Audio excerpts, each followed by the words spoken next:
So I have busted myself and I am out of commission for testing, but the bike testing show must go on. And I've got my friend Pat Warner here, who's simultaneously one of the most qualified and one of the least qualified for this particular test. So, Pat, how are you? Good to see you. Thanks for coming by.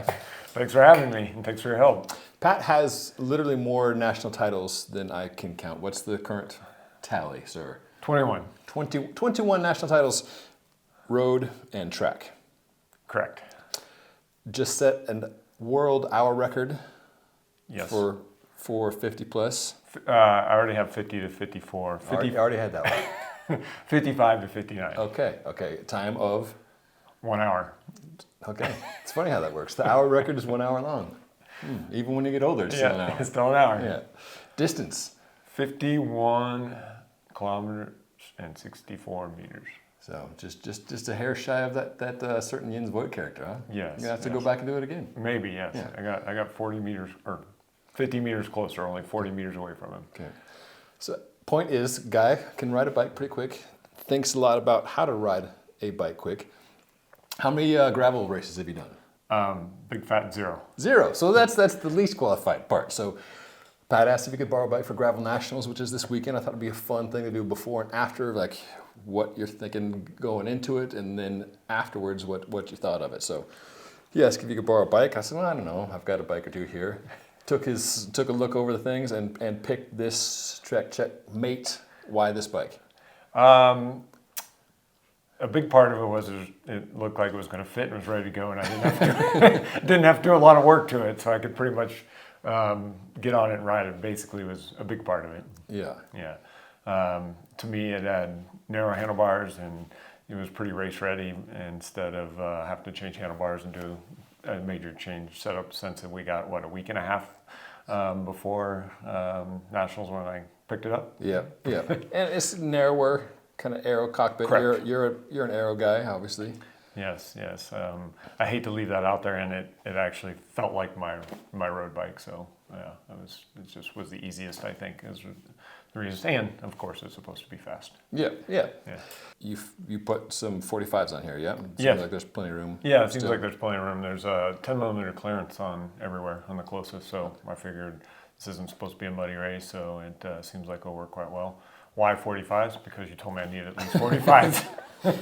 Yeah. So what questions did you have, or do you still have, about going into a gravel race in general, and this gravel race in particular?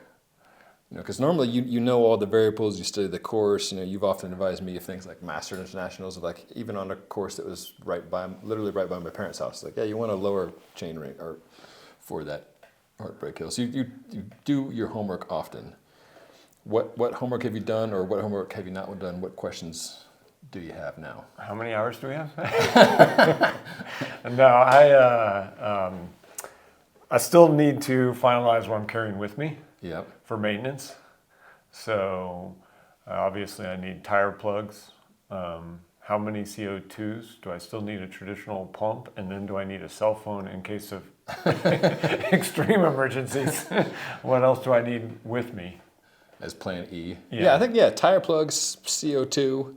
I would recommend having those in your pockets and not buried too far in, or just like at a place where you can easily access them. So if you hear the tire going, you can just grab it quickly and plug it. The same with the CO2. It's like a different thing than fighting on a training ride where you can pull over and take the wheel off, whatever. So Right. just having those easily accessible. How many tire plugs have you had to use in one race? 2. Both in the same. Knock on wood. I've never flatted in a race outside of Kansas. No, that's not true at all. I was just thinking I've very seldom flat in Colorado, and I didn't flat last year in Nebraska on the same course. Sealant definitely did its job there. It was one of those events where you finish and like the back of the seat tube is all sticky. Like, oh, I guess I did hit stuff. Like goat heads might be an issue, but those things are small enough that you won't, unless something goes horribly wrong, you probably won't need to plug the tire from goat heads. How much sealant do you put in a 45 tire? 2 or 3 ounces. I don't know, a bunch.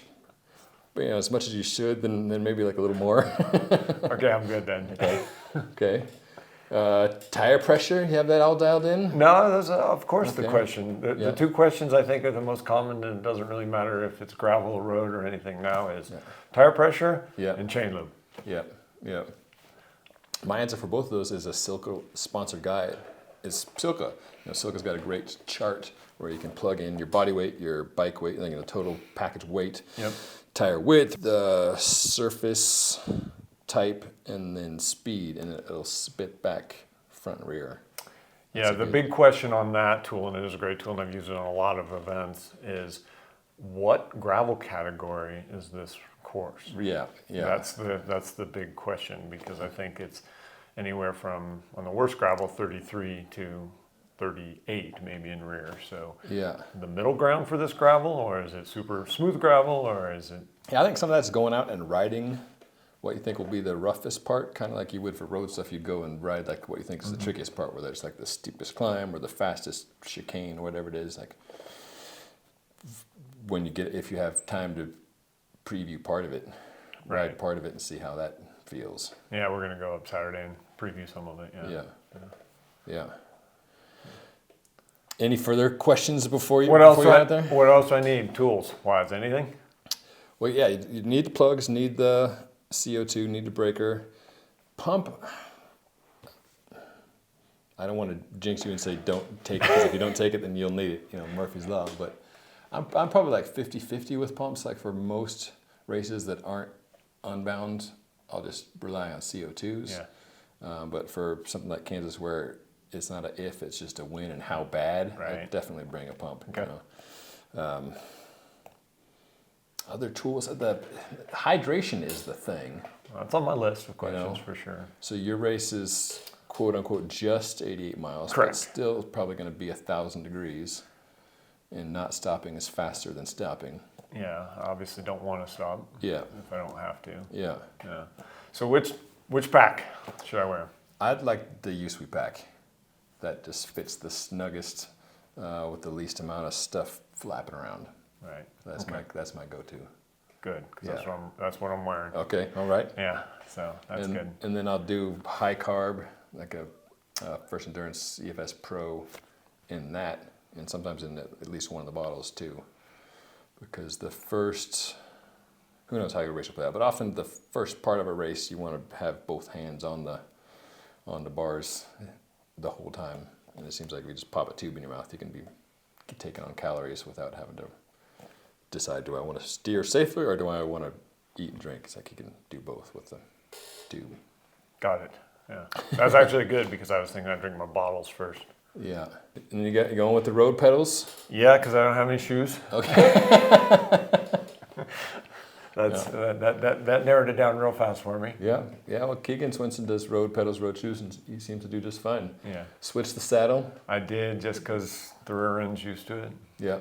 Be able to get the fit that you need. Yep. All right. Well, go forth, good sir, and conquer. I look forward to hearing about how it went. I have another race question. Okay, shoot. Yeah. What to expect at the first part of the race? I hear everything from it's a race to the single track and a mountain bike race at the start. How deep do you go into that effort on the start to be in the front? I found that the vast majority of gravel races are much more races of attrition than a road race where there's attacks and counters, and it's a lot less surgy. So on the Garing course, the second climb at like mile 20ish or something, that was definitely a pinch point, where it wasn't so much guys were attacking as that everybody was going as hard as they could, and that split us into, I don't know, probably 4 or 5 groups there.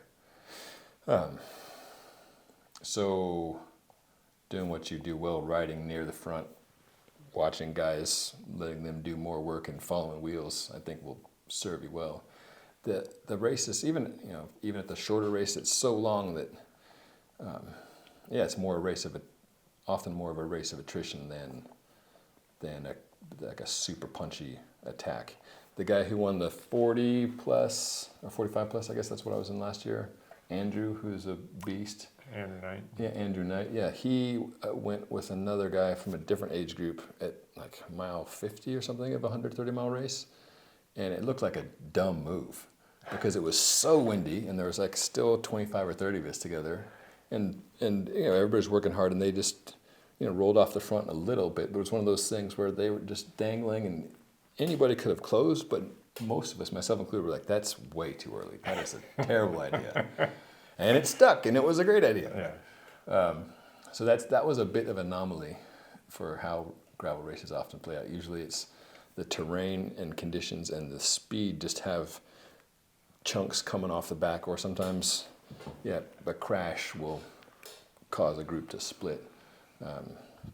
So maybe a little more patient than normal. Be more patient than normal would be my advice. But you also seem to have a pretty good nose for the finish line of finding yourself there on the front in a variety of different ways. So I'll be curious to see like what all your race experience from the road and the track, how that translates to gravel. Great, thanks. Yeah, good luck. Have fun. That's the goal, is having fun, yeah. Can't expect much more than that at this point, except having fun. How many titles? 21? Yeah. Okay, so 2020. This time next week, 2022, I'm guessing. Not to jinx it. And there we go. Our 8 o'clock wave of racers are now on course. Members of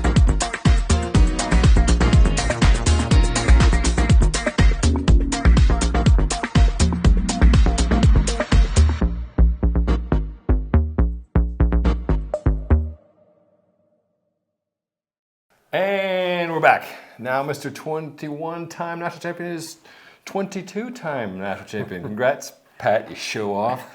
So the guy won the 55 plus. Pat looks like he's 10 years younger than me. He rides like he's 10 years younger than me. He's actually 10 years older than me. So Thanks.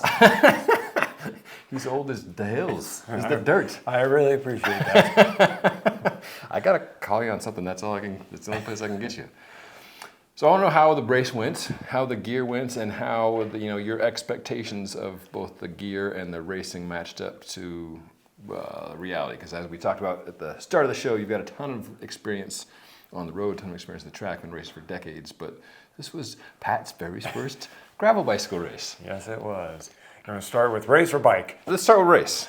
Yeah, it was good. It was hard, obviously, but I think that it started harder than I thought it was going to. It's an interesting mix, and maybe everybody knows this, maybe they don't. But you start with four different age groups, and including the junior 17, 18-year field. So there was 175 of us at the start. So it's a little interesting how it plays out. But I think that it was the juniors brought a lot more excitement the first hour of the race. They attacked a lot. I mean, it was constant, nonstop, really for almost the first 2 hours.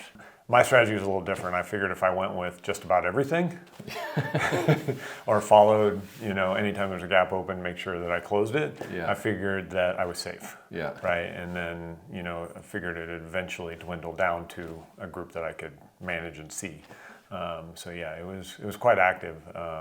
We averaged almost 22 miles an hour, which I was surprised by. I didn't think it was going to be quite that fast. But it didn't. It just kept happening for the first 3 hours, basically. Yeah. I know you look at your power numbers and data. How did this compare to road national championships that you've done? It was close. Mm-hmm. It was on par. Yeah. Mm-hmm. Yeah. My normalized was 275. Okay. So for 4 hours. So. And how does that compare to like the last road nationals that you did? I don't know exactly, but only because I was in a break for over 2 hours. It was probably a little higher on the road. But it's because I was in a 2-man break for 2 hours, so it was probably average a little higher than that. And then how did it play out at the end? You were in a small group? Yeah, at about on the last road climb there was only like 8 of us together, I think. And at that point the juniors were still surging, which was causing me to do 600 to 800 watts every time they went. I decided that I was by myself in my age group, and there was only three masters in the group, and the rest were juniors. I decided that it was probably okay for me to pick a smaller group with the people that got dropped on that last climb by a few seconds, and figured I would be better off tempoing in or Right, thresholding in instead of surging for the next 20 miles. Yeah. So I think four or five people. There was one master, but he wasn't in my age group, and the rest were juniors that went up the road a few seconds, and then me and a couple other masters, I just tempoed in, and for the rest, the last hour and 15. Nice. So it played out all right. But it was kind of weird because then I was with nobody in my age group, so Right. it was like I was just focused on getting to the finish and not taking any risks. Yep. Yeah. Yep. Well, congrats. Thanks. How about the gear? What worked well? What didn't work so well? So overall, it was great, but as you already know, we were pre-riding the day before a little bit. Wasn't 5 minutes in, and I punctured and got a pretty good slice in the tire and sealant everywhere. And so at that point, I'm using a plug, and I'm not big into gravel, so I knew it'd hold, but I was unsure what to do at that point because I was a little underprepared with only like 9 days of knowing I was going to do this race. So I had the big dilemma that night was to put a smaller tire on, one that maybe probably wasn't as fast, and not having a compressor and not sure how it was going to seat on these rims, or put more sealant in and riding the plug for the. So I went for the easier and what I thought was safer route by just putting more sealant in. And thank goodness it held. Otherwise, the equipment was great. Everything worked really well, and I don't have an explanation for it, but about midpoint of the race into the back half of the race, for some reason, shifting into the smallest 10 was hesitant. Like sometimes I thought I was already there, and then I'd shift, and I was like, oh, I'm already there, and then I'd keep pedaling, and then it would shift later. Don't have an explanation for it. Doesn't seem to be doing it right now, so I don't know if there was something in the cog or derailleur or whatever that I was unaware of, but that was the only minor hiccup, I would say. Otherwise, the bike handled great, tires were great. How about the 42? I mean, that's one tricky thing with this new Explorer group is that you can have any cassette you like as long as it's this 1046, and then you adjust for your fitness and your terrain with the chainring. And it seems like of just the few bikes we've seen come out thus far, so-called adventure gravel bikes are a 38 or a 40, and race gravel bikes are like a 42. For that course, I think it was perfect. I mean, I never ran out of gear for sure. Both directions, it was fine. I think that living here in Boulder for exploring riding, it wouldn't be enough. Like it wouldn't be big enough or small enough, I think, in a lot of cases. But for that course, it was really good. I didn't have any issues. I was never spun out. And on that course, there's not real steep downhills, but there are a few fast sections. But they're so fast and loose. I mean, maybe other people were pedaling, but I was worried about the corner at the bottom more than and how I was going to navigate that than pedaling to go any faster. But I'm not a small person either, so I was, I didn't have any problems keeping up without pedaling on those downhills. So, speaking of handling, how did you feel that this bike handles? Head tube is just shy of 72. You ride a lot of race bikes that are north of 73. Did it feel slower to handle, or how did the bike feel on the road or like in those sandy downhill bits? And sandy and downhill bits were great. It was fine. I mean, the only thing I noticed right away was when I first started riding that last week is I felt like I was turning in sections, like instead of a smooth turn, because it wouldn't turn as far as I was expecting it to, So I would find myself turning, then I'd like be halfway through the apex of the turn. I'm like, I gotta turn some more. But I think that's rider error, not. But obviously that makes it more stable in the sand and descending and stuff and the loose stuff. So yeah, I mean, there's some. The course is mostly not technical. There's a few technical sections, that are more dual track type stuff that you dive down into these little. Not valleys, but gullies that have some ruts and stuff in them, and I thought it was great. It's always interesting for me to talk to people who are like primarily mountain bike and then get on a gravel bike and they're like, "Whoa, this is skittish," or somebody like yourself who comes from very fast handling bikes and like, "Yeah, it's stable, but it's a little too stable," like turning within the turns. Yeah, I think that was a learning on me, not so much that there's something wrong with the bike, because obviously I think I want it to be stable on the fast sections too and the loose sections. So. Yeah. after flatting, what did you bring with you? I've got my dog yelling in the background. Sorry about that. After flatting, what did you go with? I know you were asking me, like, how many things should I bring? I said, well, I don't know, like 19 CO2s and 47 tubes, or what did you end up carrying? Too much. On the day? Yeah, I decided that I wanted to be able to finish. If no matter what, I was supposed to be having fun. Yeah. And I didn't want to not finish. Walking is not fun. Yeah, or I mean, and they had the phone set up. The call of shame. Yeah, the call of shame. And it wasn't really about the call of shame. It was just like, You went there to ride your bike. yeah, I'm there to ride my bike. I want to see the whole course. And so after the first puncture, I'm like, I only made it 5 minutes, so I can only imagine how many flats I can get in 4 hours. Yeah. So I took 2 tubes, Yeah. 2 CO2s, Yeah. 8 darts. Did you have a backpack on? Where did you put all this? And a electric pump. Wow. Yeah. Okay. No compressor. I I guess figured the electric pump's kind of like a mini yeah, compressor. it's a mini compressor. Yeah. Well, I figured at least. I mean, obviously the darts and the CO2 are to try to get back in race. The Sure. others just survival. Yeah. And Yeah, I just decided that. I mean, it's only 3,500 feet of climbing. I mean, if you know the weight of 2 CO2s, because that's the equivalent of that pump. Yeah. If that was going to make or break the race versus walking or Yeah. not finishing the race, I just decided I was going to go with it. So, Yeah. Yeah. How about hydration and nutrition? Did you do? You I- did a USP pack? Yes. And then little bottles, big bottles? 2 medium big bottles. Okay. And it was. Was that enough to get you through 88 miles? It was. I did have a hand up, but I will say that I gave it to my 2 counterparts that were out of 100% fluid. Oh, wow. And at that point, we were Not teammates, just breakaway Yes, companions. yeah. That was nice of you. We were still 30 miles out, and they asked if Yeah. I had anything. I gave them a bottle. Expecting to take a drink, and they handed it back to me empty. I was like, okay, I see how this is going to play out. But at the same time, I'm thinking, like, if they can pull through, Yeah. you know, That helps? Yeah, we That still helps? we still have a quite a bit of distance to go. Yeah. So yeah, it was the last hand up, but then they didn't. It was like more like 20 miles to go. So Yeah. I figured that. But yeah, so I had equivalent of 100 grams of carb in every bottle basically, and then I utilized 4 gels, 2 with caffeine and 2 without. So probably had too much fuel really for that distance, but Better that than the other way. yeah, I just did not want to hit that other side. So what changed your mind and caused you to sign up for this? Because Pat's been laughing at me for doing gravel races for a while now. Like, why would I go out there for 8, 12, 47 hours? Because I didn't do 8 or 12 or 47 hours.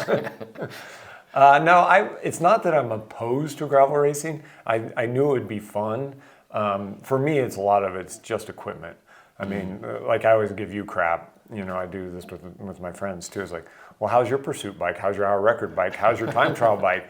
Which disc wheels are you riding? Not disc brake, disc wheel. You know, so it's just a stable of bikes and focus. It's like, how much more can I focus? And putting kids through college. So I mean, it's not. But my wife did ask me which gravel bike I was going to buy this morning. So It works. yeah, and I also think that there's different types of gravel events. Like for what I train for every day, thinking about a 200-mile race is probably not doable for me. But I think that this raced more like a road race on gravel, and some do and some don't, I think. And so I think that I think you know better than I do, but I think some of those are starting to be like, it was all 200 miles. Now people are signing up for the 100 because it's fun and it's raceable and all that type of stuff. So I think that there's just some balance that's going to happen. Yeah, if there was weekend races, just like we'd have a crit or a road race, but they're gravel, I'd be all in. You start in the morning, you have all the different age groups and categories, and maybe it's 40 miles, maybe it's 60 miles, just like a road race, but it's a gravel race, I'd be all in. But part of it is it's usually another weekend gone. And if it can be a big commitment. Yeah, if you're doing other travel races and nationals and Toad and whatever else, it's just one more big weekend. So. Yeah. Well, let me know the next time you want a bar bike and go do another gravel race.